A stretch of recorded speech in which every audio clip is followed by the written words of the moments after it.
So today I'm just going to do a really quick tutorial for making some banana and chocolate muffins. It's not my recipe, hands up. It is a Nigella recipe, if I'm allowed to say that. It's really quick and really easy, and I am at home in my parents' house, so I've got more equipment, but I'm going to do it with less so that I can show you guys that it's easy to do even in your halls where you probably haven't got all the gadgets and all the gear to do it. I hope you enjoy it. The bananas for this recipe are very ripe. These have been frozen, so when bananas start to go a bit black, I put them in the freezer, and then if I'm not ready to make the muffins or whatever then, and then they're great, you just frost them, and they look grim, and they're kind of mushy, but you mash them up anyway, and they taste really good, extra banana-y. So you also need bicarbonate, soda, baking powder, and plain flour. If you haven't got those things, you can use self-raising flour. So you need 2 eggs, golden caster sugar, and 150 grams of chocolate chips or butterscotch, and 125 mils of vegetable oil.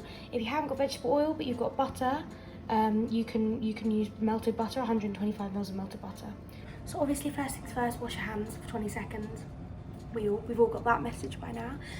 Also, heat your oven to 200 degrees or gas mark 6 if you've got a gas oven, but in halls you've probably got an electric oven. So first things first, if you've got a frozen I know this looks awful, it wasn't like that when I put it in the freezer, but they go black in the freezer.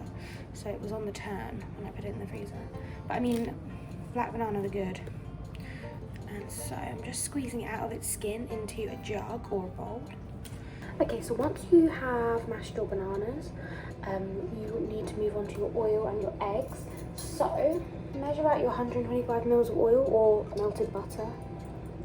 We're going to whisk in 2 eggs, so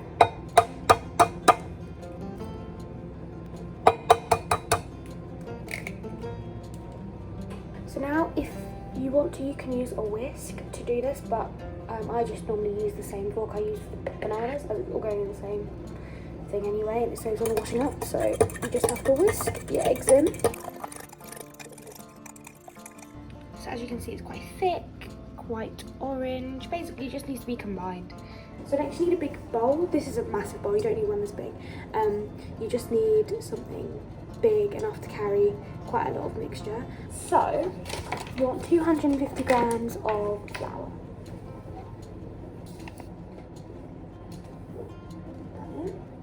And then you want 100 grams of caster sugar.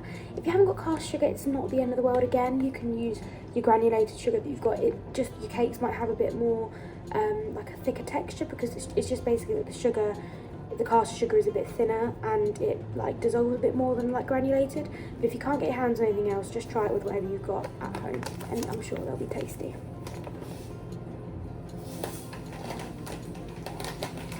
So you want 100 grams of that. If you're a regular cake maker, you'll know that that's strange. Normally you have equal amounts, but because the bananas are quite sweet and the chocolate chips as well, you don't want too much sugar in there. Then you want half a teaspoon of bicarbonate of soda, and you'd rather do a little bit less than a little bit too much, because if you have too much, your whole mixture will taste like powder, and it's not the nicest thing in the world. And 1 teaspoon baking powder. So you've got your dry ingredients in there, and now with your wooden spoon, you're just going to combine them a little bit.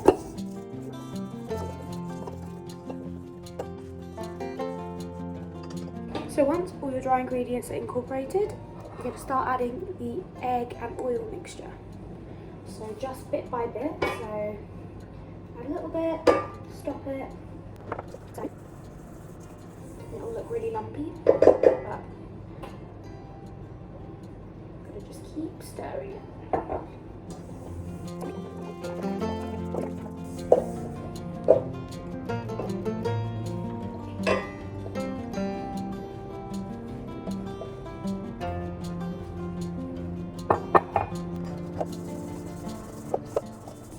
So when this is all mixed together, it's quite thick consistency, because you haven't added your bananas yet, which are obviously more liquid.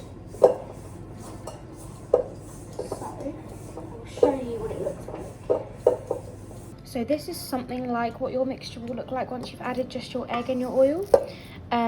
Obviously you've got to add the bananas yet, and that will loosen it all up a little bit. So yeah, bear with when you get to this stage. So once all your bananas are out of their skin and you put them in there, you just got to mash it all up with your fork. It won't need much mashing because obviously they're quite soft. So you can see what mine looks like. I'll show you the inside as well. This is what your mashed banana thing should look like. I know it doesn't look tasty, but it tastes really good. Okay, so once you've got that funny kind of gloopy mixture, we're gonna add our mashed bananas. So this should loosen it all up a little bit.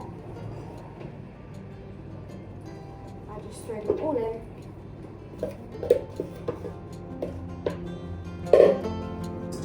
Give them a good mix.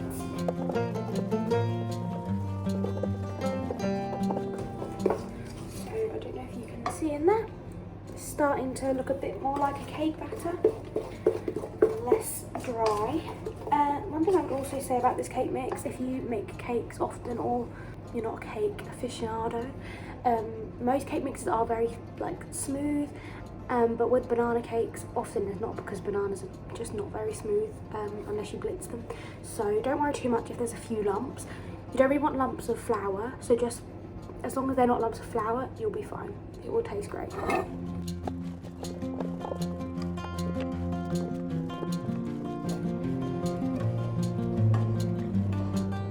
So eventually your mixture will look like this. Like I said, there are a few lumps in it because of the banana, but I wouldn't be worried about those. They're gonna bake into delicious things. So next we're gonna add our chocolate or butterscotch. So for this recipe, I always use chocolate or butterscotch, something like that. But if you're not into chocolate or you're trying to make it a bit healthier, you can put in some dried blueberries or dried raisins, whatever, or even dried like some nuts, just something dry to soak up some of the mixture. So as long as it's like a dried fruit or nut or chocolate or fudge or whatever you fancy, 150 grams of it, fairly small bits, and you'll be great. So I'm just gonna add 150 grams of chocolate chips. Yummy! Just gonna mix those in.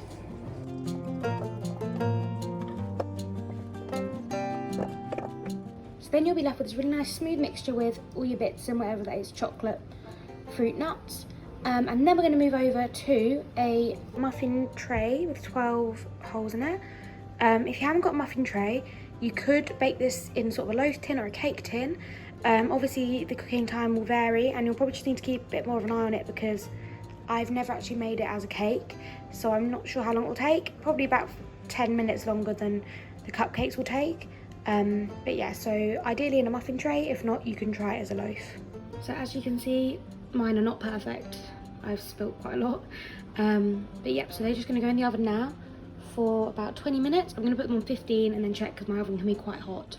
But yeah, your ovens will all probably cook a bit differently, so I'd just keep an eye on them. Obviously don't open them in the first sort of 10 minutes because they won't rise.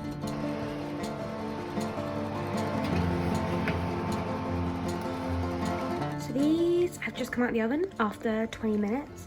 As you can see, they're really misshapen. That's because of my fan oven, so the fan basically pushes the mixture if they're too full. So having just said that to you guys, I overfilled some of mine, but it doesn't matter, they taste good. So with these, it's like every cake. If you squish the bottom of them, top of them, they should bounce back. I have just washed my hands, I promise. But also if you stick like a cocktail stick or a knife in the middle, that should come out completely clean with no mixture on it, and you're good to go. So yes, put these on a cooling rack or just on a plate, and they're good to go. So I hope you've all enjoyed my tutorial. If not, I'm sorry. I tried. But yeah, so I'll be doing a Q&A on Thursday at 5 PM on Zoom. If anybody wants to ask me any questions about this, if anybody wants to ask me more general questions about baking, I've done a lot of baking in my time, so I'll try and help out, or we can just chat, whatever's on your mind. Okay, cool. See you soon, guys.